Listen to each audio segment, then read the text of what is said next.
So have you always been an atheist? Yeah, pretty much. Were your parents religious? My adopted mother, yes, but only moderately so.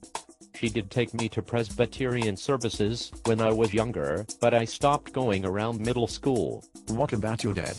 I had the good fortune to grow up with a dad who was a natural sciences teacher. He practiced his classroom lesson plans with me first. By third grade, I had a better understanding of atomic theory than many of his fifth grade students. So basically you got exposure early on to the scientific method? Yes.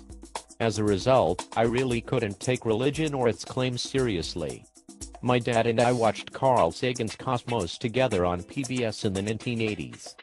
I think we saw every episode together. Were there other adults who played a formative role in your early years? My dad was friends with another science teacher who was also a curator for the Houston Museum of Natural Science. We got to visit behind the scenes at the museum, where the live animals are kept and fed. We also got to visit the observatory on the roof at night, where they let us look through the telescope. So with all this exposure to science, when you were younger, why didn't you major in the natural sciences in your college years? I would say, mainly because my math skills were, and are, fairly weak.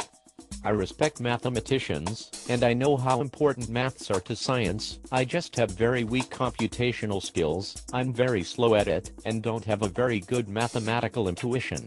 Were there any math classes you liked better than others? Yes. I was better at geometry and trig than algebra. I attempted calculus, and some of it I could do, but my weak skills in algebra always got the best of me. Geometric proofs, though, were easy for me. I also understood matrices, and managed to get an A- in a statistical research methods course. Some people do not find religion until later life. Was this ever a temptation for you? Embarrassingly, yes. While I was an atheist, since as long as I can remember, I did briefly go through a religious phase in graduate school, which I blame squarely on postmodernism for eroding my rational faculties. It did not take me long to realize I was on a road to intellectual suicide, that God did it was not very intellectually satisfying as an answer, indeed, it was no answer at all. Thus, I abandoned my naive religiosity, and, after a brief bout of nihilism, I found my rational grounding in physical reality again. What steps did you take in recovering your rational faculties? Mostly a bibliotherapy method. I read a couple of really good introductory history of Western philosophy books, from the pre-Socratics to 20th century philosophy, and it was like a mental reboot of my rational faculties.